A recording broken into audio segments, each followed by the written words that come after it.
Hello students, आज हम लोग बात करेंगे क्लास 12th बायोलॉजी की मोस्ट इंपॉर्टेंट टॉपिक जो कि चैप्टर 5 चैप्टर का नाम है वंशागति तथा विविधता के सिद्धांत। यहाँ पे हम लोग मेंडल द्वारा दिए गए नियमों की बात करेंगे। तो मेंडल द्वारा 3 नियम दिए गए हैं, जहाँ आपको दिख रहा होगा कि पहला नियम है प्रभाविता का नियम, और दूसरा है पृथक्करण का नियम, और तीसरा है स्वतंत्र अव्यूहन का नियम। इसमें हम सबसे पहले बात कर लेते हैं प्रभाविता के नियम में। प्रभाविता के नियम नाम से ही क्लियर है कि ऐसे लक्षण जो पूर्ण रूप से प्रभावी होंगे। तो देखिए कुछ डिफिनेशन लिखा गया है, वहाँ पे हम लोग देख लेते हैं, फिर क्रॉस कैसे किया है समझ लेते हैं। तो यहाँ दिया है प्रभाविता का नियम। तो प्रभाविता के नियम में हमने क्या लिखा कि दो जनकों के मध्य संकर कराने पर संतति में एक ही जनक के लक्षण प्रकट होते हैं, वे प्रभावी लक्षण कहलाते हैं, तथा जो प्रकट नहीं होते उसे अप्रभावी। हमने पहले बताया कि इसमें जो लक्षण प्रकट होंगे उसे हम प्रभावी लक्षण कहेंगे, और जो प्रकट नहीं होंगे उसे अप्रभावी। यानी इनके अनुसार नियम फर्स्ट के अनुसार बताया जा रहा है कि जब दो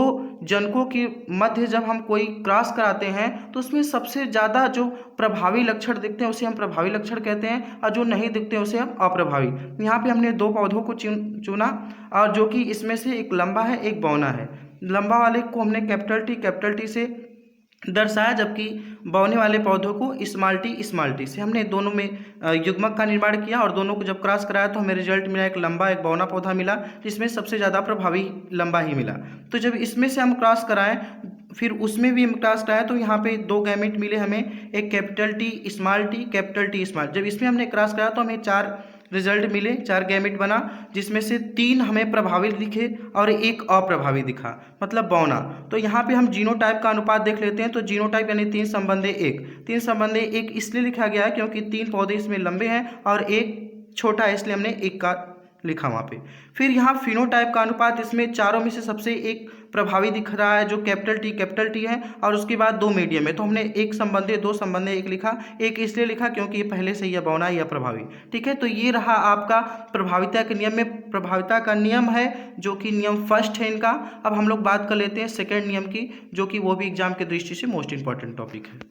हमने दूसरे नियम की बात की जो पृथक्करण का नियम है, यह भी एग्जाम की दृष्टि से मोस्ट इंपॉर्टेंट टॉपिक है।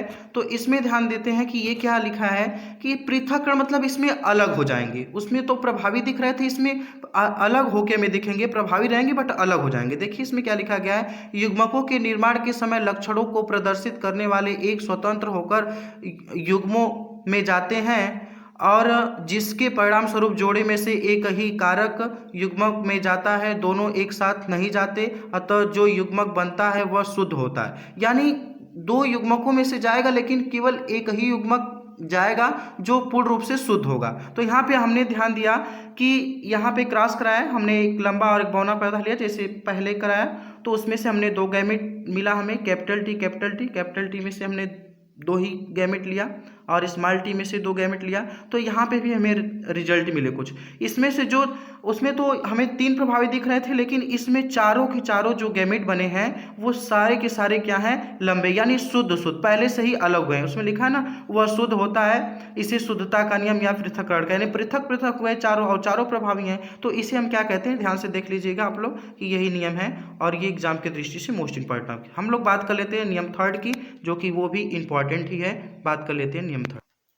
जो तीसरा नियम हम लोगों का है, यह नियम है मेंडल मतलब स्वतंत्र अव्यूहन का नियम। ये सबसे थर्ड नियम है, और देखिए इसमें क्या किया गया है, मेंडल के नियमानुसार जनक से लक्षण स्वतंत्र होकर संतति में जाते हैं, कोई लक्षण किसी से जुड़ा नहीं होता। यानी स्वतंत्र रूप से, उसमें पहले में प्रभावी दिख रहा था, दूसरे में पृथक अलग हो गया, लेकिन इसमें क्या होंगे, स्वतंत्र रूप से अलग होंगे। देखिए हमने 2 चीज़ लिया, एक बीज का रंग लिया और बीज की आकृति। बीज का रंग जो पीला प्रभावी है, जो कि हरा जो है वो अप्रभावी है। बीज की आकृति देखा यानी उसकी स्ट्रक्चर के बारे में, तो एक गोल था वो प्रभावी था, और झुर्रीदार जो अप्रभावी है।